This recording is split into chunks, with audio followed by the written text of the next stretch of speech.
बिस्मिल्लाहिर्रहमानिर्रहीम। अस्सलाम वालेकुम। मेरा नाम है मोहम्मद उस्मान और आप देख रहे हैं MU ग्लोबल। आइए आज की वीडियो शुरू करते हैं। 6 फरवरी 2023 को तुर्की और शाम के इलाकों में एक शदीद ज़लज़ला आया। रेक्टर स्केल पर इस ज़लज़ले की शिद्दत 7.8 नोट की गई। इससे पहले भी तुर्की में कई ज़लज़ले आ चुके हैं। अगर हम तुर्की की हिस्ट्री पर नज़र डालें तो हमें नज़र आता है कि तुर्की में पहले भी शदीद नौइयत के ज़लज़ले आ चुके हैं। 1939 में तुर्की में एक शदीद नौइयत का ज़लज़ला आया जिसकी शिद्दत रेक्टर स्केल पे 7.8 नोट की गई थी। उस वक़्त एक अंदाज़े के मुताबिक तकरीबन 30,000 इंसानी जानों का ज़िया हुआ इस शदीद ज़लज़ले में और बहुत से लोग जो थे तब बेघर हो गए। इसके बाद 1999 में भी एक शदीद नौइयत का ज़लज़ला तुर्की में आया जिसमें तकरीबन 17,000 के करीब जो लोग थे वो अपनी जान से हाथ धो बैठे और इसकी शिद्दत जो थी रेक्टर स्केल पे 7.6 नोट की गई। अगर हम तुर्की का जुग्राफियाई माहौल वक़ूअ देखें तो वो बहुत ही कम्प्लेक्स है।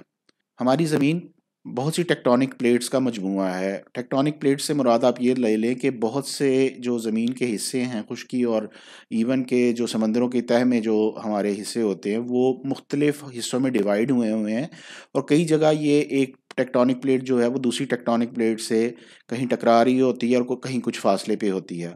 और आमतौर पर कहा जाता है कि ये जो ज़लज़ले आते हैं ये भी आमतौर पर इन्हीं टेक्टोनिक प्लेट्स के आपस में मिलने और फ्रिक्शन से जो ताकत और एनर्जी पैदा होती है उसके नतीजे में आते हैं। अगर हम तुर्की का माहौल वक़ूअ देखें तो तुर्की की एक तरफ जो टेक्टोनिक प्लेट है वो अरेबियन टेक्टोनिक प्लेट कहलाती है। ये अरेबियन टेक्टोनिक प्लेट जो है ये तुर्की के ईस्ट में पाई जाती है।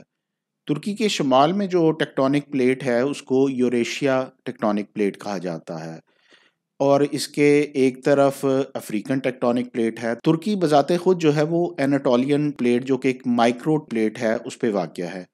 माइक्रो प्लेट आमतौर पर ये ऐसी प्लेट होती है जो एक छोटी नौइयत की प्लेट होती है और इसका या आप यूं समझ लें कि ये ज़मीन का एक छोटा हिस्सा है जो मूव हो रहा है, जबकि अरेबियन, अफ्रीकन और यूरेशियन जो प्लेट्स हैं वो बड़ी और बहुत ही मैसिव किस्म की प्लेट्स हैं।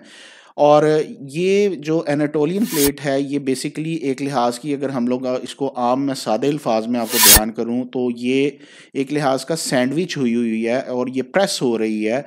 एक तरफ से शुमाल की तरफ से इसे यूरेशियन प्लेट जो है वो प्रेस कर रही है, जबकि दूसरी तरफ से जो हम लोग देखें तो इसको अरेबियन प्लेट जो है वो प्रेस कर रही है और एक तरफ से इसको अफ्रीकन प्लेट जो है वो प्रेस किए हुए है। इस दबाव के नतीजे में तुर्की जो है वो माजी में भी बहुत से सेस्मिक एक्टिविटीज़ का शिकार रहा है। सेस्मिक एक्टिविटी से मुराद ऐसी एक्टिविटी होती है जो इन प्लेट्स की आपस में जो रगड़ या टकराने की वजह से जो इर्ताश पैदा होता है उसको सेस्मिक एक्टिविटी कहा जाता है। तुर्की जिस टेक्टोनिक प्लेट पे वाक़ है उसे एनाटोलियन टेक्टोनिक प्लेट कहा जाता है और ये बेसिकली तुर्की का जो इलाका है इसमें दो फॉल्ट लाइंस हैं। फॉल्ट लाइन से मुराद वो लकीर वो दरार है जो कि एक टेक्टोनिक प्लेट को दूसरी टेक्टोनिक प्लेट से अलहदा कर रही होती है, या वो दरार समझ लें कि जहाँ पर दोनों टेक्टोनिक प्लेट्स जो हैं आपस में मिल रही होती हैं।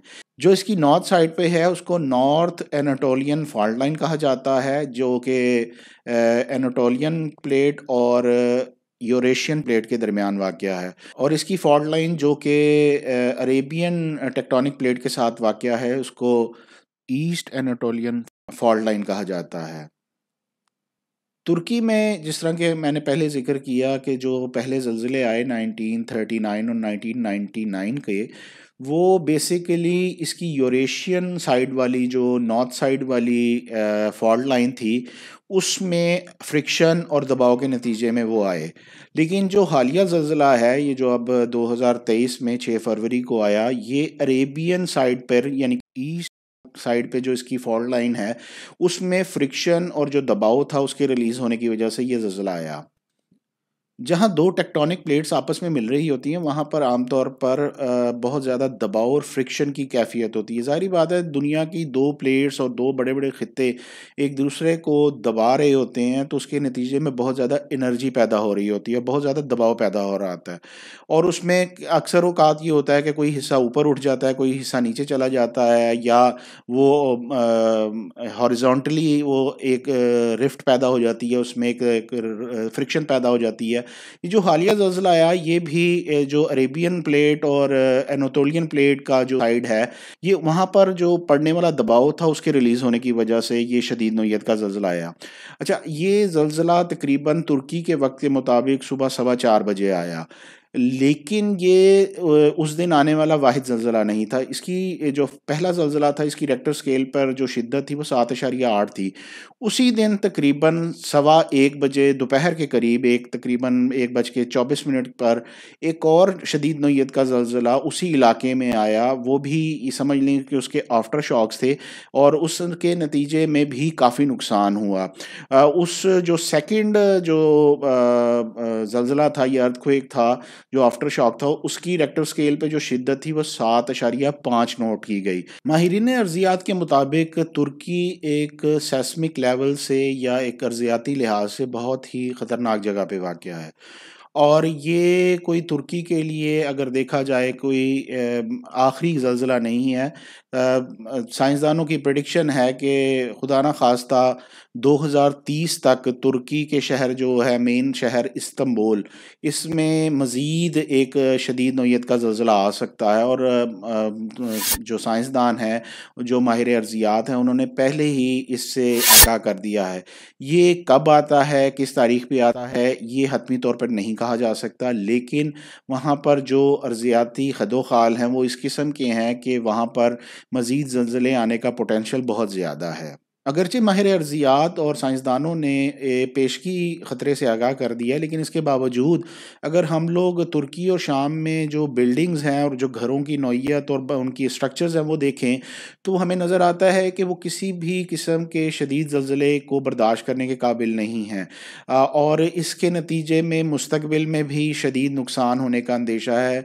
मेरी तो यही दुआ है कि साइंसदानों ने जिस ख़तरे के अंदेशे का इज़हार किया है वो गलत साबित हो और आइंदा मुस्तकबिल में इस किस्म का कोई ज़ल्ज़ला या आफ़त व बला उस इलाके में ना आए। उम्मीद है आपको आज की वीडियो पसंद आई होगी, तो वीडियो को लाइक और शेयर ज़रूर कर दीजिएगा और चैनल को सब्सक्राइब कर दीजिएगा, ताकि आने वाली तमाम मालूमाती वीडियोज़ आप तक पहुँचती रहें। अल्लाह हाफ़िज़।